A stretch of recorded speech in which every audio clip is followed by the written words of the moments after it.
Now, the main difference is the Egyptians saw their bodies as a crucial element to sustaining your memories, to sustaining your existence, right? So they took the physical world because they're lower down, they're closer to purple, and they adopted other transcendental ideas, of course, but mostly in purple. And they said the physical world is how you retain the spiritual parallel. And so mummifying and preservation was very crucial to live in the afterlife. And what did later religions say? Certain later traditions, usually the esoterics of stage blue, but this includes Judaism and the Kabbalah and things that were adopted that were similar, that the preservation of the spirit is not through the body. You don't preserve the spirit through preserving the body. Rather, you can preserve the spirit in many ways, and not just through memory, through physically memorizing in your head and creating hieroglyphs so that you know who they are, and therefore their presence exists in this physical world. Rather, you simply write their teachings, and the teachings that you teach, when you read it, it becomes like an incantation. So stage purple actually evolved over the eras such that incantations became a crucial part to sorcery or to the way the spiritual universe works. And the incantation transformed, and it obviously became tabooed in stage blue, especially for Judaism, where it's not that the incantation is causing anything to happen, it's that the spirit simply resides in words, in ideas, in energy.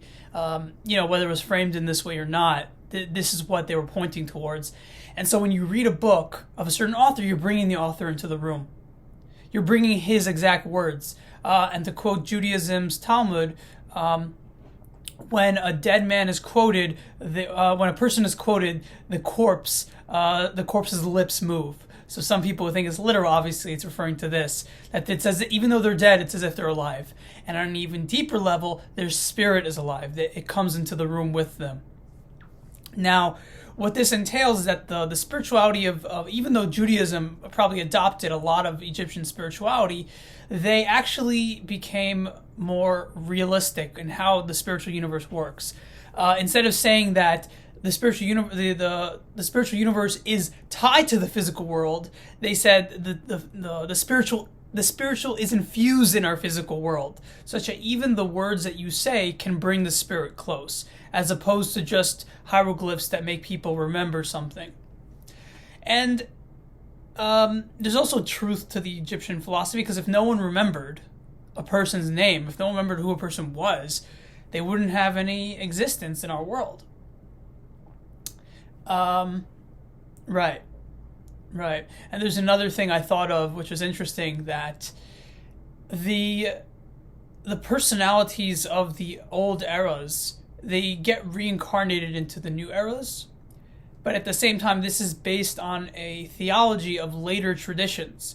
So what do you do about that conflict? So the way I understand it is that through evolution, we learn that Egyptian theology is actually false. The preservation of religions, of belief systems, of truth, is not through other people, even though there is a truth to that. Rather, it's through every single person individually. So just by me understanding, oh, that person's soul is still alive somewhere, we can bring it out, that regardless if we forgot about him for a million years or not, that is a more of a stage blue philosophy / esoteric idea. Whereas in the early purple Egyptian, that was not thrown out as a possibility.